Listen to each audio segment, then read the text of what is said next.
Welcome to the Resource Nexus podcast. As always, you can check out the full article along with stats and opinions at theresourcenexus.com. If you wanted the most absurd, physics-defying, career-risking matchup imaginable, well, Jake Paul has found it. The YouTuber turned boxer, who has made his career taking progressively bigger swings, is now taking one so massive it almost breaks the arc of reason. He's stepping into the ring with Anthony Joshua, a former unified heavyweight champion, a super heavyweight Olympic gold medalist, and still one of the top 5 to 10 heavyweights on the planet, refreshed and ready after a year off. His last fight was a heavyweight title fight, so he's the real deal. This isn't hype. This isn't celebrity boxing. This is genuinely dangerous. Jake Paul recently admitted he was sparring Lawrence Okolie, a 6'5", 250-pound power puncher, widely regarded as the number 5 heavyweight in the world, holding a 22-1 record. And Paul walked away from that spar with a black eye. Not an "I fought a YouTuber" black eye. No. This was a "I probably got clipped by a jab or a left hook I never saw coming" black eye. Taking damage this close to the fight like that is concerning on several levels. At these sizes, it doesn't matter. When two men north of 245 start throwing, one mistake can put a career and health on the line. Just look at the photo of him standing across from a ripped 6'6" heavyweight. And that's the thing people don't always get about boxing at this level. It's not about who's tough or has heart. It's physics, force, mass, speed. These guys are moving mountains of muscle. One punch at that size can change everything in an instant. And Paul, he's walking into that without the armor of experience or natural size. Anthony Joshua is not old Mike Tyson. Let's be clear. This is not a 5'11", 58-year-old Mike Tyson. This is 36-year-old, still prime, Anthony Joshua. Joshua last fought in September 2024, losing to Daniel Dubois, the current number 4 heavyweight in the world.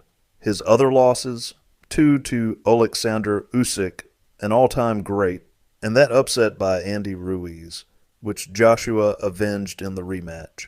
Strip away the noise and you have record, 28-4 with 25 knockouts. Height 6'6", weight usually 200 to 55 pounds.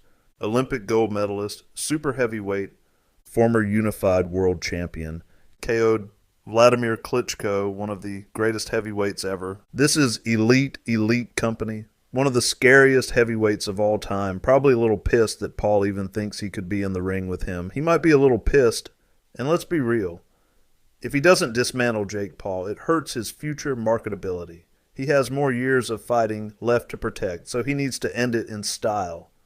And for this fight, Joshua is already down to 243 pounds, lean, shredded, and looking more explosive than he has been in years.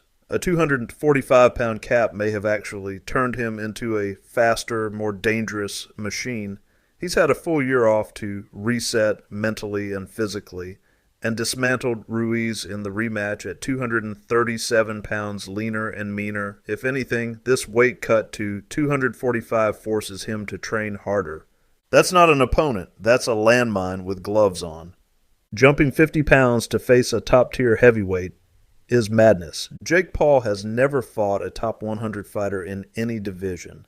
He's ranked number 75 at cruiserweight, and even that feels generous. His natural weight to fight at is light heavyweight. He should be fighting guys at 175 pounds, not monsters at 245 who are 6'6" specimens thriving off athletic ability. Joshua didn't get to this level with boxing skill alone. His physical gifts make him terrifying. That's scary for an inexperienced fighter like Paul, because Joshua can do things that almost nobody else can. Even Evander Holyfield, one of the greatest cruiserweights ever, struggled at times when moving up to fight 6'6" super heavyweights. And Holyfield, he's an all-time talent. Jake Paul, he has 13 professional fights and has yet to face a legit anyone. Again, no top 100 fighter at any level. Many were washed-up MMA guys, not real boxers. This is a 50-pound jump against an elite high-end, super heavyweight, still in his physical prime at 36. Arguably the most dangerous weight jump anyone has attempted in boxing history. Roy Jones didn't even do this when he jumped to heavyweight. Even UFC fighters who cross over don't do this. Pros don't do this. Because it's not just risky, it's reckless. And here's something else to consider. Paul has built a career on momentum fights. He fights guys he can outmatch in reach, power, and experience, and then uses that hype to escalate. But here, there's no momentum, no padding, no step up. He's jumping straight to the deep end. A heavyweight with 6 feet 6 inches reach, 245 pounds, and elite athleticism is not a step up. It's a quantum leap. What can Jake Paul actually do in this fight? Honestly, survive. A moral victory is lasting 3 rounds and not getting seriously injured. A success is making Joshua respect a single punch. A miracle is landing something meaningful himself. Sure, at 245 pounds, anything can happen. It only takes one. But that's gambler's logic, not boxing logic. Joshua's size, speed, experience, and athleticism are levels above anything Paul has ever seen. Paul isn't just outgunned. He's outclassed, outexperienced, outsized, out everything. Let's put it this way. In a normal fight, the unknown factor might be a strategy or a punch that surprises someone. Here, the unknown factor is whether Paul even survives without serious damage. That's not exaggeration. That's a literal, measurable difference in potential kinetic energy being unleashed at close quarters. Why take this fight? Simple. Delusion plus risk equals reward. Jake Paul has always operated this way. He bets big because it makes him big money. This fight will generate more attention and more cash than anything else he could do. But this time, the gamble is life-altering. Literally. He could leave this fight in a hospital bed. And that's not hyperbole. That's just physics. On the flip side, Joshua does carry some pressure. He has to destroy Paul early. Anything less than a clinical knockout dents his reputation. But that pressure is nothing compared to the physical danger Paul is choosing to walk into. And let's not ignore the psychology here. Paul thrives on hype, trash talk, and making fights feel bigger than they are. But Joshua? He's seen every type of hype before. He's KO'd legends, gone through pressure fights, and survived careers worth of hype-fueled opponents. The mental gap is as big as the physical gap. A quick look back at Paul's fights. Think about it. Jake Paul has fought the likes of Tyron Woodley, Anderson Silva, and Tommy Fury. Respectable names, sure, but they're either past their prime, stylistically friendly, or crossing over from MMA. None of them were 6 feet 6 inches, 245 pounds, Olympic gold medalists with world titles. Every fight Paul's done so far has been a calculated, profitable climb. This fight, there's no climb, just a potential free fall. And here's a scary thought. What if Joshua lands a clean uppercut or a straight right in round one? One shot, one clean connection, that's it. The fight could be over before Paul even realizes what hit him. And that's exactly what makes this fight impossible to ignore and impossible to bet on from a human standpoint. The bottom line, Jake Paul has bitten off more than he can chew. Jake Paul built his brand by being bold, delusional, and willing to risk everything. But this is a different universe of danger. Anthony Joshua is a legitimate top-tier heavyweight, a former champion, an Olympic gold medalist, a fighter who's knocked out legends, and a man who looks better after a year off and a tightened weight limit. Jake Paul is stepping into a ring where he does not belong. The athletic gap, the size gap, the skill gap, the resume gap. It's all too big. If he survives, it's a victory. If he pulls off the impossible, boxing will need therapy, but most likely, Jake Paul is in serious trouble. And honestly, that's why we can't look away. The drama, the audacity, the sheer unfiltered risk, it's absurd, it's terrifying, and it's exactly why boxing is still the sport that makes you hold your breath. What to expect when the bell rings. So what happens when the bell finally rings? Honestly, anything can happen, but let's be real. Joshua will come out sharp, explosive, calculating. He's not going to waste energy. One good combination from him, and Paul's going to feel the weight of the division, and its literal weight. 245 pounds of raw power, moving faster than most people can process.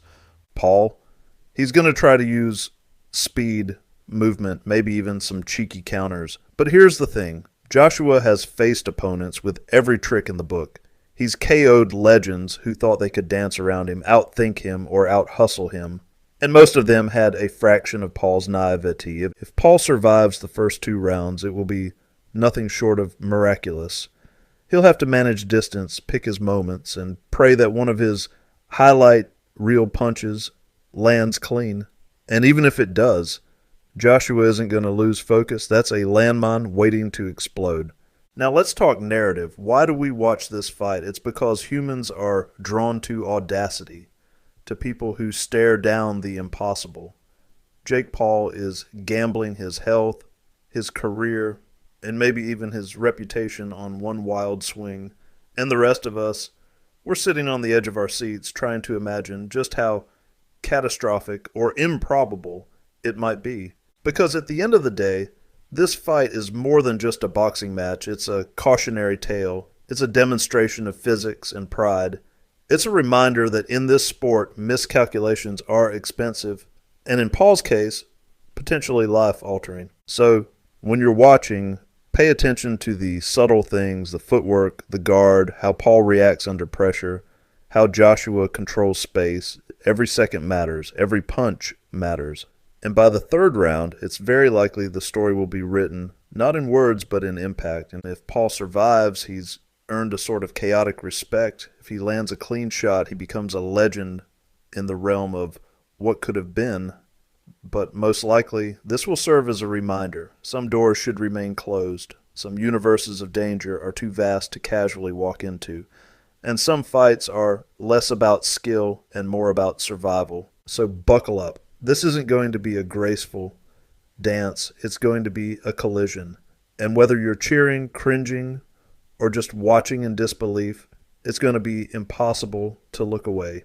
All right, that's a wrap for today. Thanks for tuning in. Hope you got some good insights. If you enjoyed the episode, be sure to like, subscribe, and share it with anyone who'd find it useful. And don't forget to check out theresourcenexus.com for more in-depth analysis. Until next time, check you later. Cool. Guess we'll see you around. All right, check you later. Bye. Wait, man, why are you always such a dork, man? What are you talking Check you about? later. Check you later.